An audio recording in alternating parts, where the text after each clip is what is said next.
Supreme court के फैसले के बाद संजय राउत शिवसेना के सांसद हैं, उन्होंने आज तक से एक्सक्लूसिव बातचीत की। मुनीष पांडे से उनकी ये बातचीत हम आपको दिखाते हैं।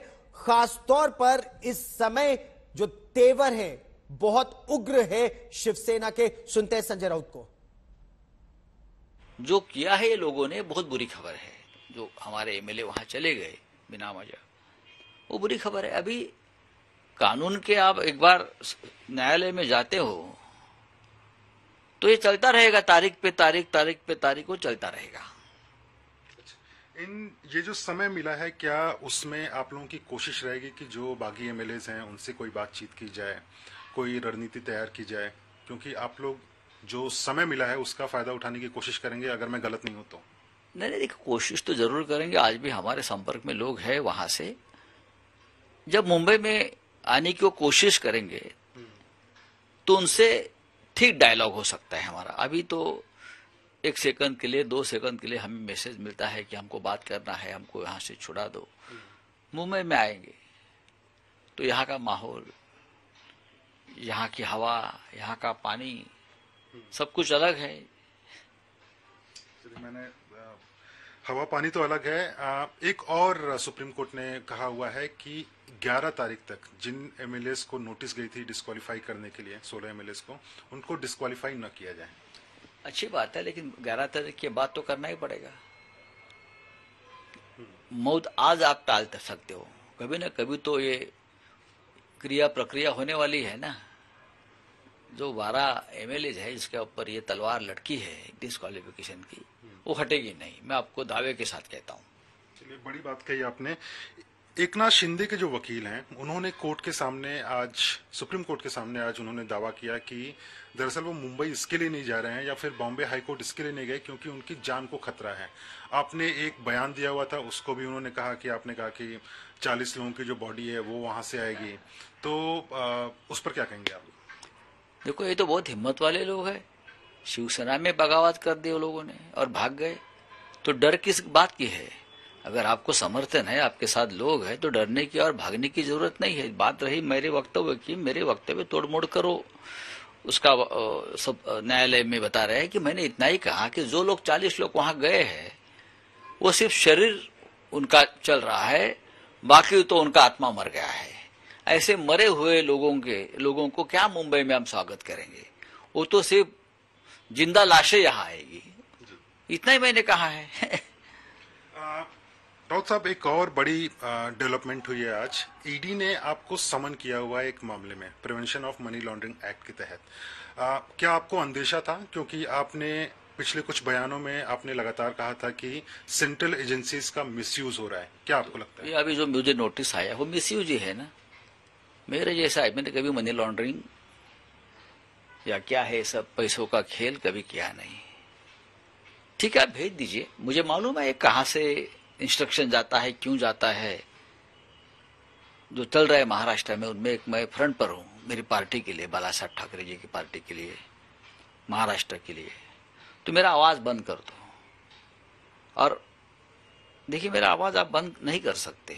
आप ईडी की नोटिस भेज दीजिए या मेरी गर्दन उड़ा दो, मैं गुवाहाटी से रास्ते से नहीं निकलूंगा, मैं यहां ही रहूंगा मेरे पार्टी के साथ। आप कितनी भी कोशिश करो, मैं मर जाऊंगा, लेकिन आपने मेरे खिलाफ ईडी लगाया, सीबीआई लगाया, मैं जेल जाऊंगा ना। आप मुझे अरेस्ट कर सकते हो। अभी मैं बैठा हूं शिवसेना भवन में, आप आइए, अरेस्ट करो, मुझे बुलाओ, कब आना है, मैं जाऊंगा।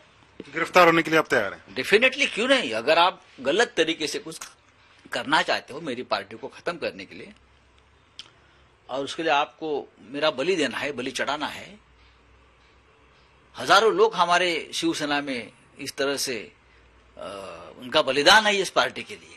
हजारों लोग हैं हमारे, चाहे 1992 का दंगा हो, जो बाबरी वाला, उससे पहले हो 1969, अभी बाद में अनेक बहुत से मोमेंट में हमारे लोग मारे गए। तो एक हमारी बलि चढ़ गई, तो उसमें बड़ी बात क्या है? करने दो। राउत साहब, मैं एक सवाल पूछना चाहूंगा आपसे कि जो आप इशारा कर रहे हैं, क्या आपको लगता है कि इस वक्त जो राजनीतिक हलचल चल रही है महाराष्ट्र की, उसके वजह से आपको ये ईडी का समन इस वक्त आया हुआ है? डेफिनेटली उसके वजह से आ रहा है। वडोदरा में एक मीटिंग हो गई। उस मीटिंग में कौन था सबको मालूम है। रात के अंधेरे में मीटिंग हो गई। वहां से इंस्ट्रक्शन दिया गया संजय राउत का आवाज बंद करो। वो अपनी पार्टी और सरकार और महाराष्ट्र को बचाने की कोशिश कर रहे हैं। उसके बाद ये नोटिस आ गई। ये गलत सब तरीके से। मैं तो ये जो मामला कुछ मैं देख रहा हूं, मुझे मालूम भी नहीं है क्या है ये। ज्यादा से ज्यादा आप क्या करोगे, मैं बार बार बोलता हूं, जेल में डालोगे और गोली मार दोगे हरिन पंड्या की तरह, उसके लिए मैं तैयार हूं। लेकिन इतना आसान नहीं है। जो भी लोग के गलत काम करने जा रहे हैं वो अफसर और उनको आदेश देने वाले लोग, उनको उसकी कीमत चुकानी पड़ेगी। मुझे मालूम है अफसर कौन है, मैं नाम भी ले सकता हूं, लेकिन इतना आसान नहीं है। हमारे जैसे लोगों को खत्म करके आप देश को खत्म करेंगे। आप अपोजिशन खत्म करने जा रहे हो। आप किसके लिए काम कर रहे हो? आप देश के लिए काम करो, आप डेमोक्रेसी के लिए काम करो, आप कानून के लिए काम करो। आप किसी के गुलाम होकर मत काम करिए। अगर आप करना चाहते हो तो ठीक है, आज आपको टेम्पररी जीत मिलेगी, लेकिन ये देश और देश का आत्मा बहुत पवित्र है, समझ लीजिए आप। ये मेरा आह्वान है उस लोगों से जो गलत काम करने जा रहे हैं किसी के लिए। सर, आपके समन की खबर चीफ मिनिस्टर को भी मिली होगी, उद्धव ठाकरे जी को मिली होगी। क्या वो आपके सपोर्ट में है, पूरी पार्टी सपोर्ट में आपके है? सामने उनका फोन आया था, आपने देखा होगा। मुझे और भी 4 राज्यों के मुख्यमंत्री का फोन आया आज, और भी नेताओं का फोन में चल रहा है। सबका फोन आ रहा है कि हम आपके साथ हैं। सबको मालूम है गलत है। संजय राउत क्या है, उनके साथ आप कितना भी गलत करो, कितनी भी गलत एंट्री बनाओ, गलत डॉक्यूमेंट्स बनाओ, लेकिन मैं झुकूंगा नहीं, मरूंगा मैं। कल आपकी एक पब्लिक रैली भी है, तो जो इस तरह के राजनीतिक हलचल के बीच में जो आपका शेड्यूल है, क्या आपके पास मुमकिन होगा कि आप ईडी के सामने पेश हो पाए कल? देखिए, कल तो मैं नहीं पेश हो सकता हूं। मैं ऑफिशियली उनसे समय मांगूंगा। राज्यसभा का भी सेशन शुरू होगा, तो मैं उनसे जरूर, ऐसा है कि हमारी एजेंसी है देश की, चाहे वो कुछ भी गलत करे, लेकिन हम उसका रिस्पेक्ट करेंगे। हमको मालूम है गलत करने जा रहे हैं, फिर भी एक देश की ऐसी एजेंसी है, उसका रिस्पेक्ट करना चाहिए। उसका कागज जो आया है उसका रिस्पेक्ट करना चाहिए। तो मैं करूंगा और उनसे समय मांगूंगा। अगर समय देता है तो ठीक है, नहीं तो जाऊंगा मैं। एकनाथ शिंदे ने एक पत्र के जरिए बयान दिया कि आप दरअसल एनसीपी के बहुत ज्यादा करीबी हो गए हैं और एनसीपी जैसा चाहती है वैसा आप करते हैं, ना कि शिवसेना। देखिए, मैं एक शिवसैनिक हूं बाला साहब ठाकरे जी का। 30 साल मैं बाला साहब के साथ काम किया है, उद्धव जी के साथ काम किया। मेरा जन्म शिवसेना में हुआ है। एकनाथ शिंदे से मुझे शिवसेना का कोई अभ्यास करने की जरूरत नहीं है। अगर आप वो सच्चे शिवसैनिक होते तो पार्टी छोड़कर नहीं जाते। उनकी जो समस्या है वो लेकर पार्टी में संघर्ष करते रहे थे, जैसे हम भी करते हैं बहुत बार। शरद पवार साहब इस देश के राज्य के बड़े नेता है, बाला साहब ठाकरे के करीबी मित्र भी रहे हैं, मददगार है सबके। कौन से परिस्थिति में ये सरकार बनी है ये शिंदे जी को मालूम है। शिंदे जी हमारे मित्र है और उसी एनसीपी सपोर्टेड गवर्नमेंट में शिंदे जी को बड़े बड़े पोर्टफोलियो मिले हैं। अगर आपको ये नहीं पसंद था तो आप मिनिस्ट्री में नहीं जाना चाहिए थे, कैबिनेट में पहले दिन इस्तीफा देना चाहिए। मुझे पसंद नहीं है, क्या हम एनसीपी के साथ जा रहे हो? अगर आप इस सरकार में मुख्यमंत्री बना देते तो आप तो बहुत खुश होते। तो ये बातें छोड़ देनी चाहिए। एक आखिरी सवाल मैं पूछना चाहूंगा आपसे कि जिस तरह की हलचल हुई, आपने एक जिक्र भी किया कि वडोदरा में एक मीटिंग हुई थी।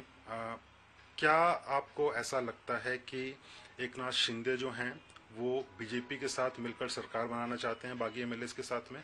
क्या इस तरह की जानकारी आपके पास में? उनको बीजेपी के साथ ही सरकार बनानी पड़ेगी ना, और किसके साथ बनाएंगे? उनको बीजेपी में मर्ज होना पड़ेगा। कानून तो यही कहता है, एंटी डिफेक्शन।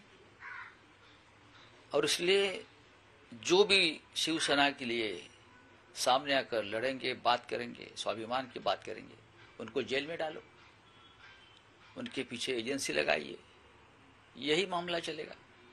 खुद एकनाथ शिंदे को एजेंसी ने डरा धमका कर वहां भेज दिया है, मैं आपको बताना चाहता हूं, सबको मालूम आपकी कल सभा है, उसके अलावा हम देख रहे हैं कि आदित्य ठाकरे भी लगातार लोगों से मिल रहे हैं, उद्धव ठाकरे भी अब पब्लिक के बीच में जा रहे हैं। क्या रणनीति है? क्या पब्लिक के बीच में? हम तो पब्लिक में ही जाएंगे ना। ये एमएलए भाग गए उसका मतलब पब्लिक ने हमको छोड़ा नहीं है ना। एमएलए चले गए होंगे, पब्लिक नहीं चली गई। पब्लिक जनता हमारे साथ है, शिवसेना के साथ है, तीर कमान के साथ है, भगवा के साथ है, वो हमारे साथ रहे। एक ट्वीट किया था सुबह आपने, और आपका एक बयान काफी फेमस हुआ कि आप अपने बाप का इस्तेमाल का नाम करो, हमारे बाप के नाम का इस्तेमाल मत करो। उस ट्वीट के जरिए क्या संदेश था आपका? ये तो उद्धव ठाकरे जी का बयान है। हमने समर्थन किया है कि वो जो लोग बैठे हैं वो कहते कि शिवसेना हमारी है, बाला साहब ठाकरे हमारे है, आप बाला साहब के नाम पर वापस वोट मांगेंगे। तो उद्धव जी ने कहा कि आप शिवसेना का जो बाप है, आपने शिवसेना छोड़ चुके आप लोग, तो आपने आप अपने बाप के नाम के ऊपर वोट मांगो, हमारा बाप का नाम का क्यों इस्तेमाल करते हो? आखिरी सवाल पूछूंगा मैं आपसे। हाल फिलहाल में आपकी बातचीत हुई होगी उद्धव ठाकरे जी से, उसके अलावा शरद पवार जी से।